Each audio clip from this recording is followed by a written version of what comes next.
السلام عليكم ورحمة الله وبركاته. الهام بداود يالكسو دوادا ميل كستدا عالم كجوتان channel كنا بوس تي في هدياتكو عصوب تاي فضلان سبسكرايب سار جنبليل كفروس يادو لسعوتو لمان فيديو يدا ما انت وحين كهلينا قصة كميدا قصوين كعبر كلا كسو أروري مستر كلاباد الشريعة الإسلام كأسنة أنا يا وحي هاد سدح نين أورر بني إسرائيل وإلهي دونين وامتحامو سدح نين يا وحي كلاهاين نين وهلا حنون كبرسكا سلام مركزين وسامي دمان شركيسة يرنين كلاباد السجناه نين وهلا xanuunka bidaarta isla markaasina timihi ay ka wada guureen iyo ninkan saddexaad oo isaguna ahaa nin indhoola oo ilaahay waragiisi ka qaaday ilaahay ayaa doonay saddexdaa nin inuu imtixaamo kadib ilaahay wuxuu u soo diray malag oo malagii ayaa wuxuu u yimi ninkii baraska lahaa ugu horreyntii markaasi wuxuu weydiiyey malagii waxaa loogu galgacayl badan yahay agtaada bimacnaa in lagu sameeyo maxaad jeceshahay ninkii wuxuu ku jawaabay inaan helo midab wanaagsan iyo weliba jidh wanaagsan oo markaasi uu iga tago waxaan qudhunka ay dadku iga qurhsanayaan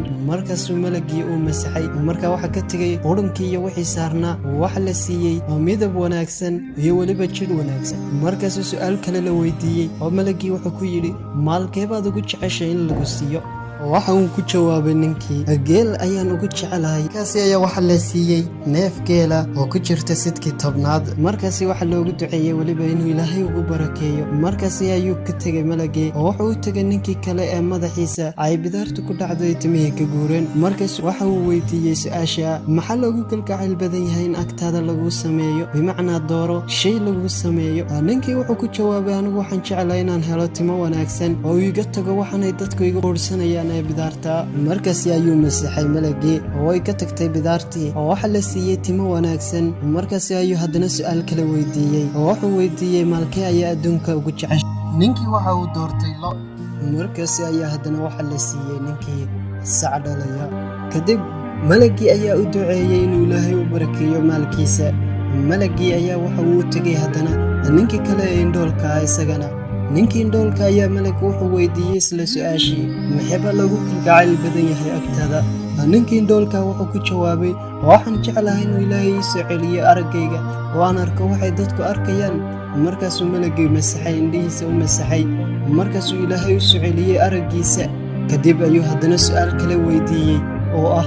maalkee ayaad ugu jeceshahay inaad adduunka hesho ninkii waxa uu ku jawaabay adhiga kadib markaas ayaa waxa la siiyey lax irmaan saddexdii nin wax lagu wada imtixaamay maal fara badan mid waxa la siiyey geel fara badan kan kale wuxuu helay lo fara badan kan saddexaadna waxa uu helay isaguna adhi fara badan muddo ka bacdi imtixaankii saddexda nin looga gon lahaa ayaa si toosa u bilowday kadib malagii ayaa waxa uu yimi isagoo iska dhigayay suuraddii uu ahaan jiray mid kasta oo ka mid ah saddexda nin ugu horreyntii waxa uu iska soo dhigay nin baras qabay isla markaasina waxa uu yimi ninkii baraska qabi jiray isagoo ku leh anigu waxaan ahay nin miskiina isla markaasina safara oo ay iga go'day sahaydii waxaan ku weydiisanayaa awr aan ku dhammaysto safarkayga ninkii waxa uu ku jawaabay may sheekh kuuma awoodo sababtoo ah xuquuqdu way fara badan tahay bimacnaa waxa laygu leeyahay xuquuq fara badan faamilka ayaa fara badan malagii ayaa waxa uu ku jawaabay miyaanad ahayn ninkii baraska qabay isla markaasina faqiirka ahaa uu ilaahay u nimceeyey isla markaasina laga kor qaaday imtixaankii haystay ninkii ayaa wuxuu ku jawaabay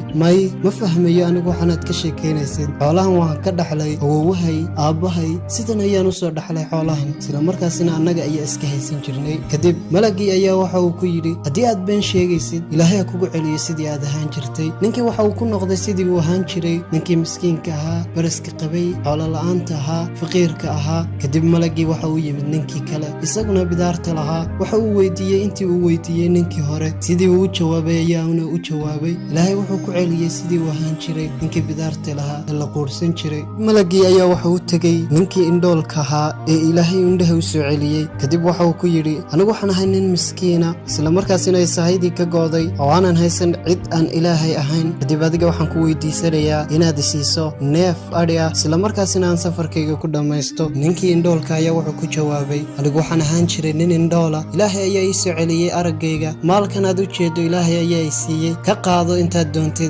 doontidna iskaga tag wallaahi inaanan kugu qabsan doonin wixii aad qaadatay kadib malagii ayaa waxa uu ku jawaabay may maalkaaga iska hayso waa laydin imtixaamay ilaahay adiga ayuu kaa raali noqday saaxiibadana waa loo cadhooday